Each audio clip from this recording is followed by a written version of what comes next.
Our following speaker is evidence that addiction can happen to anyone, and anyone can also work their way out of it with the right resources around them. Mark Hancock has served as CEO of several successful Australian companies and is a general manager of the New South Wales Legal Aid Commission. He has also worked for various New South Wales government departments, including the Department of Corrective Services. Mark is a member of the Australian Institute of Company Directors and was, until December 2021, a Fellow of the Australian Society of Certified Practicing Accountants. Having experienced the criminal justice system from both sides as a result of his own drug dependence, Mark has seen the harm that the current laws, policies, and systems can do to people, especially those in greatest need. He's now the director of Unharm. He's an advocate for the Uniting Church Fair Treatment campaign. As of tomorrow, he will be president of the Rotary Club of Erina and has put together what is, I understand, to be the newest CDAT, which is Erina CDAT. Ladies and gentlemen, will you please give a very warm welcome to Mark Hancock.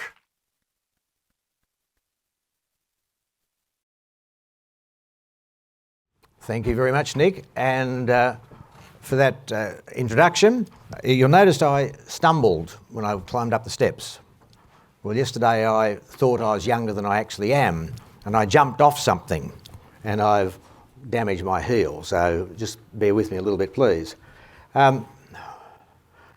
Before I actually get on with my story, I'd like to say thank you to Gail and to Mandy for providing me with this opportunity to share that story with you this morning.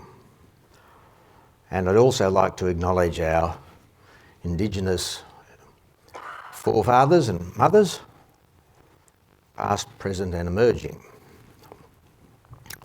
So where to begin? I'm going to take you through a short chronology, I guess, of a little quick snapshot of my life. As I go through that and then my implosion, feel free to ask me questions, interrupt me, and I should warn you, if you don't ask me questions, I'm likely to ask you questions. So far there hasn't been a lot of interaction, so this session is not just about me, but it is about that there are no one's safe from this, from the prospect of becoming dependent or developing some kind of addiction in some way or another. And I'll start from the beginning. I had a fairly conventional kind of childhood, apart from something that happened when I was 5 and something that happened when I was 6, and I'll come back to that a bit later on. I have one brother, I had good parents, hard-working people. When I finished high school, I went to university and I studied Bachelor of Business, and at the same time I joined the public service. The first department I worked in was the New South Wales Treasury, and I should digress again and say I broke a rule at the Treasury. The rule I broke was that you shouldn't date people from work. Well, I did that, and that was 50 years ago. And lo and behold, we're happily married to this day. Thank you. We have 3 children, 9 grandchildren, and 3 step-grandchildren. So I had a successful public service career, as you heard. I ended up at quite senior levels in the New South Wales Public Service, and I couldn't cope with the politics of it very well, so I decided to have a go in the private sector. And somehow or other I'd learnt what it takes to lead failing organisations to be successful. So in the next 25 years, I was the CEO or managing director of 3 different companies. And the last one of those companies proved to be more challenging than I actually expected it to be. So unbeknownst to me, I became very badly burnt out. There were some other things going on in my life as well, or my wife and my life as well. And I was working very long hours, and rather than working smarter, I started to work harder and not using all the skills that I once had. And who knows what TINA is? Anyone heard the word TINA in the context of illicit substances? Thank you. Anybody else? Right. So if someone offered you TINA and said to you, you're obviously very tired, you're working through the night, you should take this, it'll help you. What would you say? I said no, because I was a man who'd gone through life with good health. I hardly took an Aspro or a headache pill once a year. I grew up in pubs, but I didn't start to drink alcohol until I was 28, and I never had an issue, and I still don't have an issue with alcohol. So when I was first offered this thing, I said, no, I'm not going to use that, I'll just drink some more coffee. Who drinks more coffee to stay awake? Yeah, well, put your hands up. No, a lot of good people up here, a lot of not so good people down here. So, after about 3, and at this stage I was actually working through the nights on occasions, and I was working through the nights with some pretty high-powered sort of people, and they were smoking these pipes. Lo and behold, eventually, I was very weary, and I made a bad decision. And it helped. I was like the ever-ready bunny with all those Duracell batteries in them. So I started smoking a pipe. But TINA is crystal meth. I didn't find that out till about 3 weeks. You think, geez, you must have been naive. You're running big companies and you didn't know what that was. Well, no, I didn't. Anyway, I was the man who solved problems. So I figured this wasn't going to be a problem. I'll be able to solve this. I'll be able to deal with this. This will help me through this stage of my life, and I'll stop it when I'm ready. Well, unfortunately, that wasn't the outcome. I started using more and more and more, and my judgment got worse and worse and worse. Lost a lot of weight. I was 95 kilos, and by the time I'd finished, I was 72. And eventually, I even became an injecting user of these drugs. I became paranoid. I was hallucinating. I'd never understood what it was when people would say they heard voices or they saw things that weren't there. Who in the room has? Anyone got some first-hand experience of that? Anyone knows what that's like? It didn't scare me because a whole new reality had come into my head. Except it wasn't reality, but that's what was up there and I thought it was. And so it all came crumbling down. My wife actually didn't know what was happening to me. She knew that something was happening because I got so thin. But I went from being a very honest person, you should hear the bloody lies I made up. It was just breathtaking. So, but this particular night, I was convinced that the police were coming, I was going to be arrested, all sorts of things were going to happen. And so I contacted my son and I asked him for the name of a very important solicitor who we knew was very good with criminal matters. And he said, "What's going on, Dad?" And I wouldn't tell him. So he's in Queensland. Well, next morning he turned up at the unit that I operated from during the week in Parramatta. He turned up along with our 2 daughters. And they had an intervention. They arrested me. And they shipped me off to a health retreat in Queensland. Took my car keys, took my wallet, took my phone, did all those sort of things. And so off I went to the health retreat. And I stopped going to work then. By the way, I'm not retired, I just don't go to work. Okay? Not retired. But anyway, I realised I was in a hell of a mess and I stopped work. The health retreat was wonderful. One of the mantras they taught me there is life is unfolding the only way that it can. Anyone ever heard that before? No? Well, I came home and I said to my kids, a couple of times, life is unfolding the only way that it can. They said, Dad, stop talking that crap. I said, hang on a minute. You picked this health retreat. You know, you said, Dad, this is the best health retreat in the country. That's where you've got to go. It'll sort you out. And I said, that's what you told me. And they said, yes, Dad, we lied. It was the only health retreat that would take you when you're still off your chops.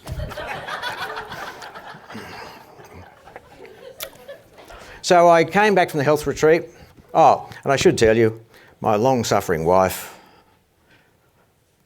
when she was confronted with all of this, you can imagine she was enraged, and she was entitled to be. And she eventually, though, when she calmed down, she said to me, we've been hanging around together for about 44 years at that stage. She said, and it looks like you've messed up for about 2. So she said my batting average was all right, and she was going to stick with me. And boy, was that important in terms of actually recovering.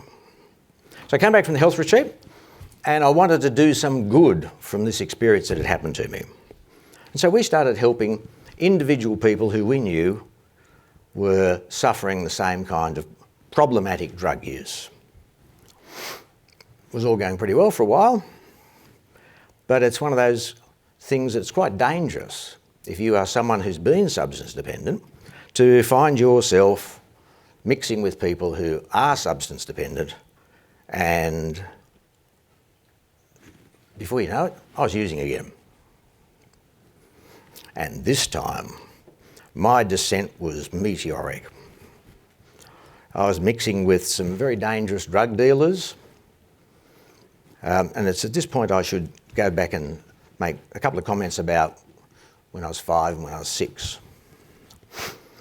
Because it's related to why do some people become addicted, dependent, and why some don't. I was abused by an employee of my parents when I was 5 for a whole year. And I never told another living soul that until I was 63. And it only came out through me becoming substance dependent.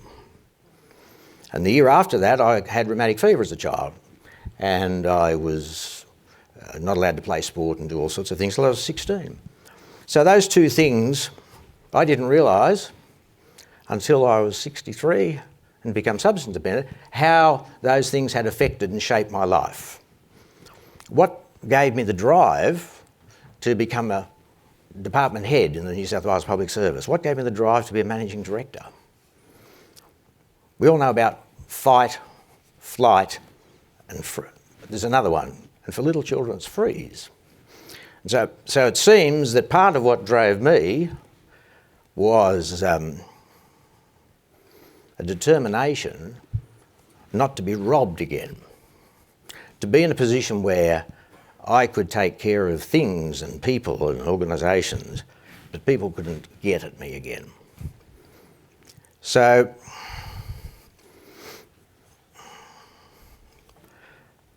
I started to plummet again. And I had drug dealers try to stand over me, try to rob me, do all sorts of things. If you want me to help you, ask me, but I don't respond well to people trying to rob me. And so in the end, what I did, I told someone earlier today that I learnt to shoot on a farm up at Tintinbar. And sounds immodest, but I'm very good with firearms and I'm very accurate and precise. Anyway, on this particular occasion, some drug dealers came to deliver some drugs, except they told me some rubbish story, and I knew these people were armed because they'd tried to stand over me once before. So I armed myself, and I got in a car and I led them on a wild goose chase all around the Central Coast. And I lost them, for which I'm very grateful, because if they'd confronted me, I'd have exchanged bullets with them. I might have been dead, or they might have been, and I mightn't be here today to be able to talk to you about it. I pulled into an odd place at about 3 a.m. in the morning, heading home just to check they weren't hanging around. And while I'm sitting there, a police car pulls in. And he said, "What are you doing here?" And then before I could answer, he looked on the floor of the back of my Land Cruiser, and there is a revolver holster. I'd been driving around that was stuck in my back, and it hurt. So I took it out and I threw the holster on the floor, and I had the revolver down here. It was loaded. I had spare bullets, all sorts of things. And so that meant that I was arrested. And I can tell you, if you ever want to get yourself sobered up very quickly, do something that gets you arrested. Because if you've never had handcuffs put on you before, and just remember the sort of life I'd lived and the occupations I'd had never had handcuffs on before. Bang. I can tell you, the adrenaline completely erased the effects of any other substance that might have been in my system. So I pleaded guilty, of course. What can you say? You've been carrying a loaded firearm around. And I was sentenced to 16 months. 10 months in, 6 months on parole. I appealed that. The prison officers who were looking after me were very objectionable about that. They said, "You've got a cheek appealing at this sentence on a firearm." Well, I said, "Well, I'm appealing it anyway." And the district court was terribly bewildered because my counsel were able to put forward annual reports. "See this man here, Your Honour, he's the former Legal Aid Commissioner. You see this man up the other end, he's his deputy, and he's on the bench." And the judge is going, "I don't know what to do with you." But in the end, he gave me a 3 months reduction in my sentence. And I've come out and got back on with my life. And the good thing about getting back on with my life is that with the support of my wife, my family, my friends, I've been able to try and turn what was a terrible experience into a good experience. To say, this all couldn't have happened to me for no good reason. What was the reason this will happen? So you think about it. I was an officer of the Department of Corrective Services in my early career, and I had the pleasure and the privilege of working with Mr. Justice Nagel when he conducted the Royal Commission into the New South Wales prison system. I had a lot to do with people in socially disadvantaged and economically disadvantaged positions in life when I was the Legal Aid Commissioner. It's the biggest legal practice in the country, and it focuses very much on people who are disadvantaged. So to then find myself an inmate in the Department of Corrective Services, you can well imagine it was quite shocking. So I took it as an opportunity to reflect firstly on myself and how did I get into this mess, and secondly, what needs to change? We've talked a lot about change already today. What needs to change? And, you know, I was in jail for 7 months, went around lots of different jails, and I met 90% of the people I met in jail were not bad people. They were people who came from unfortunate circumstances, who had made a mistake. And by the way, can I say in relation to making a mistake, no one actually gets up one morning and says, today I'm going to become a heroin addict or an ice addict. That's not how it works. Or I'm going to become an alcoholic. So I wanted some good to come of all of this. So you heard I took a while to figure out which organisations I wanted to be closely involved with. The Uniting Church Fair Treatment program. I don't know how many of you know about that, please. A few? Not many? I've got a bag with some booklets, which, if it's all right, afterwards they'll be handed around. They're only a little tiny booklet. It'll tell you what the program's about. It's amazing for me to see that a church is at the forefront of advocating for a different approach.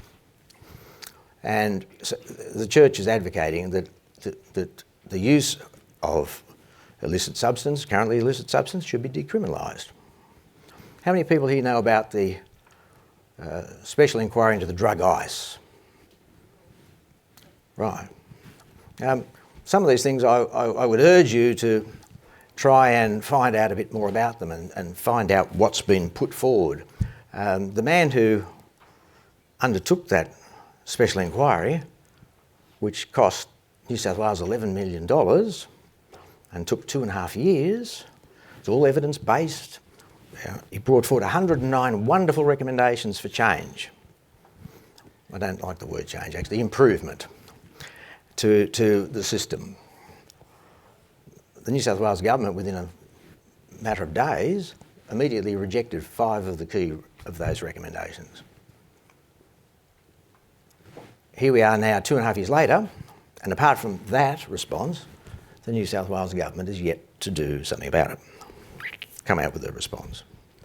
So there's uniting fair treatment, there's unharm. And unharm is a not-for-profit organisation with a focus on harm minimisation and advocating for a health response to people who become substance dependent. I was therefore very happy to find that our Rotary Club in Nerida was very keen to set up a CDAT. Hence, this is why I'm here with you today. That it's a multi-pronged approach. It's a complex issue. But what we do know is that the way we're dealing with it needs to change, particularly in terms of who should go. You know, if someone, like I committed a crime, I was drug affected, thank you. I was drug affected, I committed a crime, I went to jail for the crime, not for the drugs. But had it not been for the drugs, I would have never in my wildest dreams committed that crime. So I would urge you to familiarise yourself or gain access to these reports and documents and to take the contents of those into your consideration as you undertake your work as members of the CDAT. I've just been given a 5-minute warning, so I'm going to stop and just to say if you've got any questions or you would like to ask me something about it, please feel free, because I won't be bashful about answering you honestly. Okay, any questions? Don't feel bashful, please. So over here, please. Okay, I just wondered what your opinion is of the inquiry into ICE. I thought Dan Howard did a fantastic job. He went up and down New South Wales, backwards and forwards across New South Wales, conducted formal hearings, informal hearings, groups, individuals, and people went into him and bared their souls about these issues and the impact it has on their lives, their families. And the recommendations, the key ones, are not revolutionary. Portugal, for example, decriminalised all illicit substances over 21 years ago. And it's not perfect, but it's a hell of a lot better than what we've got now, here. And so I went to a session the other day and people where this was all being discussed, and some leaders in our communities were saying, we've got to take this in small steps. Well, my response to that is, you can't jump the Grand Canyon by taking small steps. Do you know where you're going to end up? Down the bottom, or know where you want to be. Once you decide to jump the canyon, you've got to commit to it and go over there. Unfortunately, we're treating it still, some of our politicians are treating it very much as a political issue rather than stepping back and saying, this is actually a health issue. And our Attorney General is currently have carriage of this matter, which, you know, is part of the problem, I think. Anyway, it's a great report, and I wish the government would respond, and I wish they would be very positive about it. One thing, one of the 5 recommendations they rejected was the provision of a syringe supply service within the prison system. And you might go, oh, that's a bit weird. Why would you want to do that?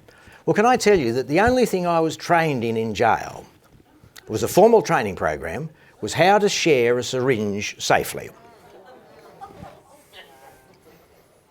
Get the fin coal and, sanitise it, especially if you've sharpened it on the concrete floor in the toilets. So, can I just ask, getting people involved like yourself who have got a history, we've found that really difficult. We've found we can get, the council involved, we can get all sorts of other people involved who it's part of their work. But people who've got a personal interest and they have the passion, may stay for a short period of time and then they lose hope. They get upset that they can't make a huge change. What would you suggest we could do to probably encourage that, inviting them in? Well, you heard me say a little while ago that I decided I wanted to do some good out of all of this. And I spent quite a bit of time trying to form a mud map of, I'll call it the industry. There's all sorts of organisations that have existed for a long period of time, doing all sorts of different things, sometimes the same, sometimes a bit of overlap, sometimes they're competing for funds. But the machine of making it better for the people who are substance dependent and for the community, therefore the community at large, is not as cohesive as it needs to be. And I can draw back onto my time as a managing director or CEO of companies that needed to be repaired, and I can tell you that often you'll see organisations start off with great zeal and gusto, but over time people get tired, vested interests start to take hold. Dare I say, I'll be critical of people in my sort of role, CEOs decide they like this job, but they will turn the ship a little bit to a smoother course. Now, I'm not casting these aspersions on anybody in the industry in particular, but I just say to you that my analysis of it was that I wanted to get involved in a fairly new organisation, which is why I picked Unharm. It's not 10 years old yet. It's still got that enthusiasm and vigour and determination and it's focusing very much on those key targets, the things that if you can push that domino over, all the others or a lot of the others will fall in the right direction as well. So, because that's the other thing that happens, people take their minds off the dominoes and they start worrying about painting the building or the mechanics of staying in business. The only business we're in is to try and make it better for our society. I mean, who's read Johann Hari's book, Chasing the Scream? Well, if you need to, that's the only book you need to read, really, to understand the failure of the war on drugs. One last thing I'll say to you about all that. I listened to Mr. Justice Michael Kirby the other night, and he was explaining why he thought it needed to be taken in small bits and bites and so on. And one of the things he said was that America really fueled up the war on drugs. And as soon as they had things happening, and of course they had failed prohibition, didn't they, for alcohol? But anyway, they're going to do it with drugs. And so then they used their influence in the then League of Nations, that there are now international treaties under the auspices of the League of Nations which constrain individual countries. He acknowledged that Portugal did it anyway, but there are these treaties from the League of Nations days, which was in the early 1900s, and then when it became the United Nations, they replicated them. So legislators have, on an international plane, a lot of issues to grapple with. Anyway, happy to talk to anybody over morning tea if you have any questions you want to ask or you're curious about any other part of it. But otherwise, thank you for listening to me, and I hope that it's provided you with a bit of insight into the fact that the drugs don't discriminate, and I mean, if it can happen to me, it can happen to anybody. Thanks.